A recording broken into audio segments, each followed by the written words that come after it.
Hey guys, Agent Ario here. Today I'm here with David Squires from Acton Jiu Jitsu, who's been kind enough to take some time out of his day to sit down and have a conversation with us to tell us a little bit about himself and his business. So without further ado, David Squires, thank you again for sitting with us and giving us this time. The purpose really of these videos are for potential people who are moving to Acton or the surrounding areas, and they have kids or themselves might be interested in getting involved in some martial arts, and why would they want to come to Acton Jiu Jitsu? So, if you don't mind telling us a little bit about yourself, how long have you been in Acton? Did you grow up here? And then we could transition into the business. I always like to start by thanking you very much for having me. This is the pleasure and the honor is mine, sir. I've been training since I was a kid. I started about 12 years of age, but I grew up in Milton. I trained in Milton at a dojo there. And my mother was one of those very proud, supportive parents, always out watching and encouraging every class. And before long, she was joining the adults class, just on a whim to have some fun. And lo and behold, she was one of the few parents who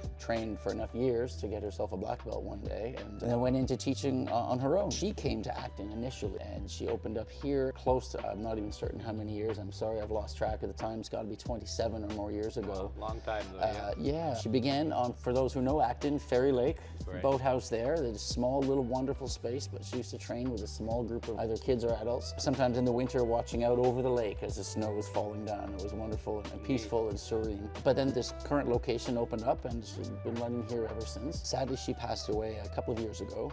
Well, thank you, I appreciate that. I'm going to be biased here for a moment. An amazing lady, a spectacular teacher, and my very dear friend for all of my life. So as she spent years building and keeping this club running and building a more and more impressive reputation here in town, I've just done my best to spend years teaching and having fun and trying to learn and grow myself. And when she passed on, I had the pleasure of taking over her business. So I've been doing my best to continue the spirit of things as my mom always tried to keep running down here. It's a small town, small club, very much family oriented. We're much more catering towards everybody having fun, learning, growing, striving. I mean, there's a time for really hardcore kick and punch and slamming type stuff. That's not so much what you find here. We do our best to have fun, learn, grow, strive, push ourselves to our limits and hopefully beyond. We try to keep it casual and fun and light. It's awesome. And for those of you who aren't familiar with the location, I'm sure you could look it up. We're right on the corner of Mill and 25, or Main, I guess it's called here, right?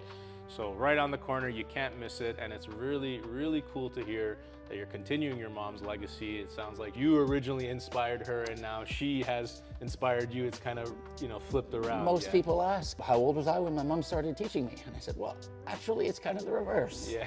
So it's a neat story that way. I actually had the pleasure of walking in on his class and seeing how David interacts with his students, and I thought, as a guy who had 4 years of martial arts experience, I took Taekwondo growing up, and it was a very big part of my life, in terms of discipline, learning. And I will say I did utilize in one fight, which I think you're probably on the same, like, you don't encourage fighting, but you want to be able to defend yourself. I caught myself in a moment where I did this move that I had trained for years, and it was just there. It just happened in the heat of the moment. That's right. Which I always remember as an adolescent. I was like, what a cool moment. I actually busted out a Taekwondo move in the middle of a fight, right? But what we were trying to get at with that is the legacy continues. I've gotten to see him here, and I thought there was a few extra cool things. I mean, obviously from David's demeanor, you can see he's a very, I guess you could say, peaceful man, calm man.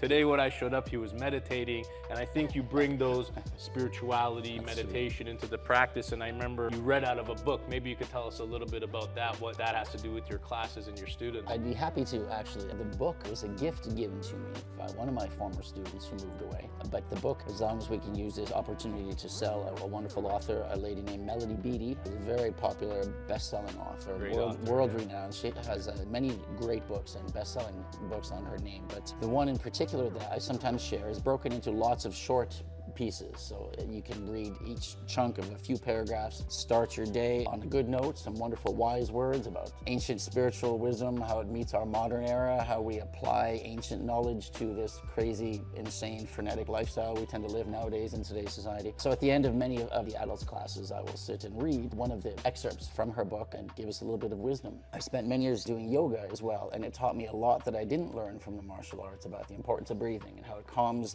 the mind, slows down those frenetic thoughts, the heart beating when it gets beating like crazy out of your chest, you're really shallow with the breath and the heart rate is off the charts. We freeze up, we can't function. You mentioned self-defense scenarios. Of course, what we do is strictly for defense in the martial arts. But in the event, should heaven forfend, there be an opportunity where you need to defend yourself, the first thing that most of us do, just through lack of training, is we freeze up. We go into what they will call, in some cases, survival mode, fight or flight mode. Fight, flight, or freeze. Yeah, whatever term you apply to it. It just means we get really stressed here, and that has a powerful effect on the body. And in many cases, we freeze up, and it's like a deer in the headlights. How do you respond? How do you defend? And one of the first things we'll focus on often is how to draw breath in and let it calm all the systems of the body so you can be more relaxed. Because when we're in that fight or flight mode, Mother Nature has designed us to just automatically send all this blood rushing to the extremities, hands, arms, feet, legs, in order to either run, fight, or hide in order to survive. That's why they call it survival mode. So I try to make sure we talk quite a lot of it down here about not just coming down, training, getting exercise, having fun, but also learning to calm this and put it together with this. For a lot of people, if they're not familiar with what you're doing here, or maybe martial arts in general, they might think this is all about physical fighting and that's it, but it sounds like it's very far from that, right?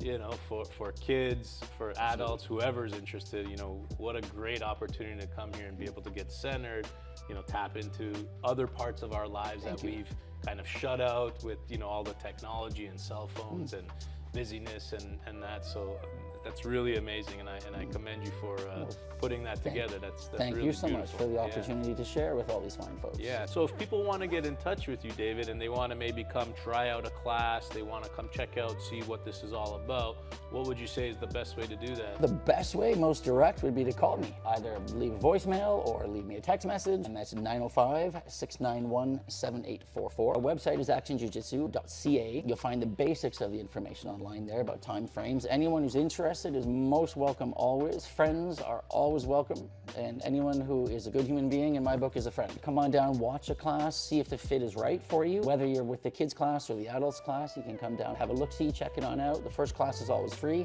so if you decide you're not interested, the fit isn't quite right, well, you haven't committed any money, you're welcome to go try other things. It doesn't seem to get any easier than that. No risk involved, guys, totally free. You get to come out and check out the scene, participate, and if you like it, you continue. If you don't. So what do people usually do? Do they sign up once they're in it and they like it? How do people go forward from there? We pay strictly by the month. So in the event you were to come try it out, you paid for the month, 3-4 weeks in, you're thinking, I'm not so sure it's my speed anymore, well then you just stop coming. You're only paying by the month, so that keeps it simpler. And I asked that question on purpose, guys, because there's a lot of companies out there that will, you know, tie you into a contract and say you got to sign for 6 months, and maybe a month in you realize it's not for me.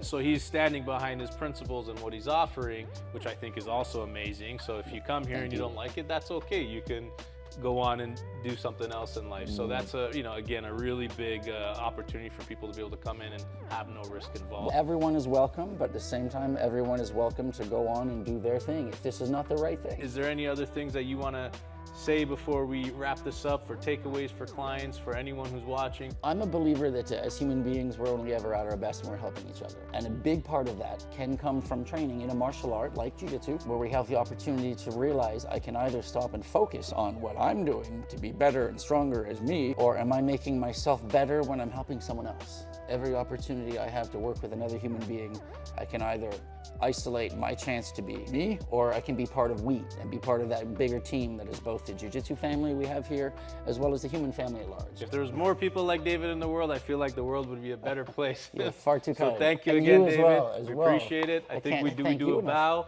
to wrap it up. Is that how we would do it? Absolutely. Very traditional, from here and from here when they're connected. Thank you very much, David. Thank you so much. All right. Awesome to see you.